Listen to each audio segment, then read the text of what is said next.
hello class 9 और student সকল মই আকৌ আইছো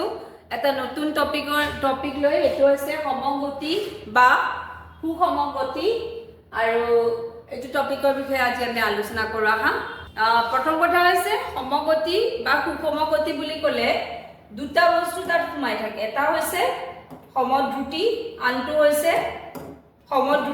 হৈছে সমবেগ এই দুইটাক মিলাই পেলাই আমি সমগতি বা সুসমগতি বুলি কওঁ এতিয়া সমগতি আসলতে এটা ডেফিনিশন যদি দিব লগা হয় তেতিয়াহলে আমি দিব লাগিব যদি এটা বস্তুৱে সমান সমান সময় অন্তৰালত সমান সমান দূৰত্ব অতিক্ৰম কৰে তেতিয়াহলে বস্তুটোৰ গতিক আমি সুষম গতি বা সমগতি বুলি কওঁ যেনে ধৰা মই এটা বস্তুৰে বুজাইছো তোমালোকক ধৰি লৈছো মই এখন টেবুল বনাইছো তো ইয়াত মই লিখি আছো সময় অন্তৰাল সময় মই ডাইৰেক্টলিও লিখিব পাৰো খালি মই এতিয়া সময় অন্তৰাল মানে টাইম ইন্টাৰভেল সময় অন্তৰাল লিখিছো সময় অন্তৰাল মই সেকেন্ডত লিখিম মানে অন্তৰাল মানে 10টাৰ পৰা ধৰা 10টা বজালৈকে অন্তৰাল কিমান হ'ল 0 10টা বজাৰ পৰা 10টা একলে 1 মিনিট হ'ল তো তেনেকুৱা অন্তৰাল মানে বা 10টাৰ পৰা 10:30 লে কিমান মিনিট হ'ল 30 মিনিটৰ অন্তৰাল তো মই এবাৰ সেকেন্ডত লিখিম মানে তোৰা 10টা বাজি 10টাৰ পৰা 10টালে 0 অন্তৰাল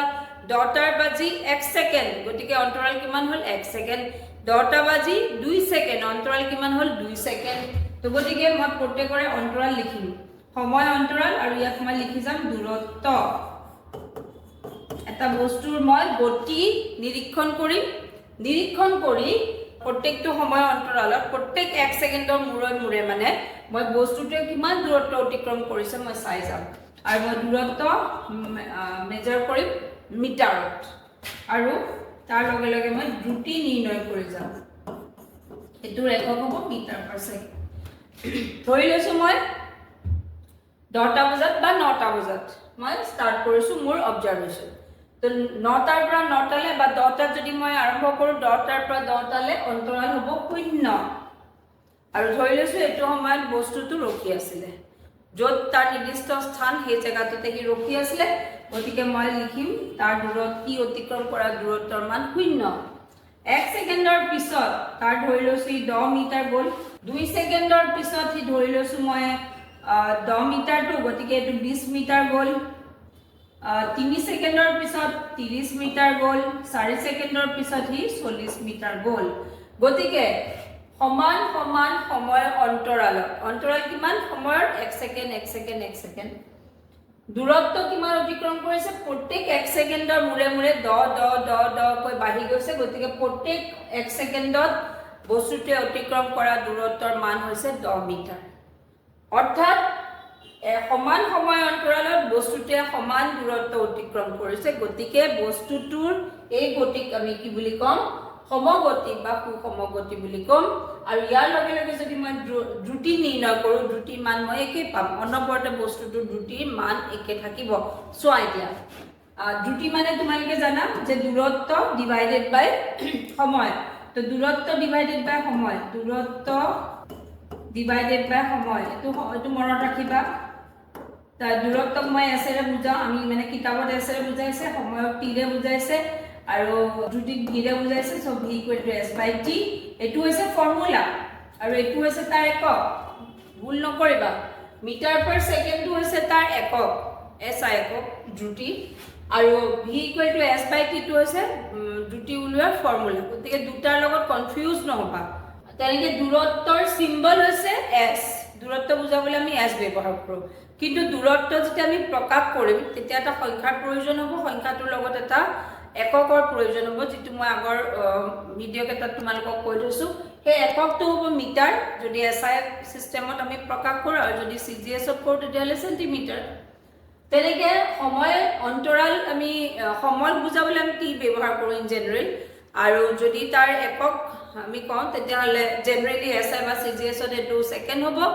আৰু বাকি তুমি মিনিটতো প্ৰকাশ কৰিব পাৰা ঘণ্টাতো প্ৰকাশ কৰিব পাৰা তো এতিয়া যদি মই দূৰত্ব ডিভাইডেড বাই সময় কৰো তেতিয়া এটো 0 ওলাব কিন্তু এই প্ৰথম ভাগত আমি উলিয়াবই নোৱাৰিম কাৰণ প্ৰথম অৱস্থাটো গতি নকৰে গতিকে গতি নকৰা অৱস্থাত তাৰ দ্ৰুতি উলিওৱাৰ কোৱেশ্চনে এৰাইজ নহয় তো 10 ডিভাইডেড বাই 1 10 20 ডিভাইডেড বাই 20 ডিভাইডেড বাই 2 10 30 ডিভাইড বাই 3 10 40 ডিভাইড বাই 4 10 তো প্ৰত্যেক সময়তে আমি তাৰ কি পালো দ্ৰুতি মান একে পালো কিমান পালো 10 মিটাৰ পাৰ সেকেন্ড এককটো আমি একেবাৰে লিখি দিছো ওপৰত বাৰে বাৰে লিখি থকাৰ প্ৰয়োজন নাই তো গতিকে এনেকুৱা ধৰণৰ যেতিয়া গতিৰে বস্তু এটা আগবাঢ়িব তেতিয়া বস্তুটোক আমি কম সমদ্ৰুতিত যোৱা বা সুষম বেগেৰে যোৱা কাৰণ সুষম বেগ বুলি ক'লে অকল সমদ্ৰুতিয়ে নহয় বা সমবেগে নহয় যিকোনো এটা সমদ্ৰুতিও হ'ব পাৰে সমবেগো হ'ব পাৰে যদি এটা বস্তু সমদ্ৰুতিৰে যায় তেতিয়া আমি সুষম বেগেৰে সুষম গতি সুষম বা সমগতিৰে গৈ আছে বুলি ক'ম আৰু যদি এটা বস্তু সমবেগেৰে যায় তেতিয়াও আমি ক'ম যে বস্তুটো সুষম গতিৰে গৈ আছে বুলি ঠিক আছে গতিকে এটো এটা এখন টেবুল দেখুৱালো য'ত তুমি সমদ্ৰুতি দেখিছা অৰ্থাৎ এই বস্তুটোৰ যিটো গতি হেতু আমি সমগতি বা সুষম গতি এটা উদাহৰণ বুলি ধৰিব পাৰিম এতিয়া মই সমবেগৰ কথা কওঁ সমবেগ বুলি ক'লে এটাই ডিফাৰেন্স আহিব যে বেগত তোমাৰ বেগ যেটো ভেক্টৰ ৰাখি গতিকে তাৰ লগত মই দিক প্ৰকাশ কৰিব লাগিব এইখিনি অকল পাৰ্থক্য আহিব বাকি তোমাৰ সববোৰ একেই প্ৰায় কাৰণ তুমি ইয়াত ধৰা দ্ৰুতি জাগাত মই ইয়াত লিখিম এতিয়া বেগ তুমি দ্ৰুতিও লিখিব পাৰা আচলতে মই কম পিছলে তাৰ পিছত তুমি ইয়াত ধৰা মই সৰল লিখিলো ইয়াত তুমি দূৰত্বও লিখিব পাৰা সৰল বা দূৰত্ব মই দুটাই লিখি থৈছো ঠিক আছে সৰল বা দূৰত্ব ঠিক আছে এতিয়া এই একেখন টেবুলে মই সুষম বেগৰ কাৰণে ব্যৱহাৰ কৰিব পাৰো য'ত তোমাৰ সমান সমান সময়ৰ অন্তৰালত সমান সমান সৰণ ঘটিছে বা সমান সমান দূৰত্ব অতিক্ৰম কৰিছে এক নিৰ্দিষ্ট দিশত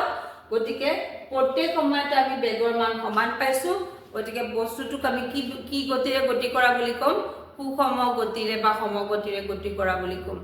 ঠিক আছে তো সমগতি মানে বা সুষম গতি মানে যদি এটা বস্তুৱে সমান সমান সময়ৰ অন্তৰালত সমান সমান দূৰত্ব অতিক্ৰম কৰে তেতিয়াহলে আমি বস্তুটোক কম সমগতিৰে গতি কৰা বুলি বা সুষম গতিৰে গতি কৰা বুলি ক'ম গতিকে তোমালোকৰ এটা কিতাপত কোৱেশ্চন আছে যে সুষম গতি বা সমগতিৰ গতিৰে গতি কৰা বস্তু এটাৰ পথৰ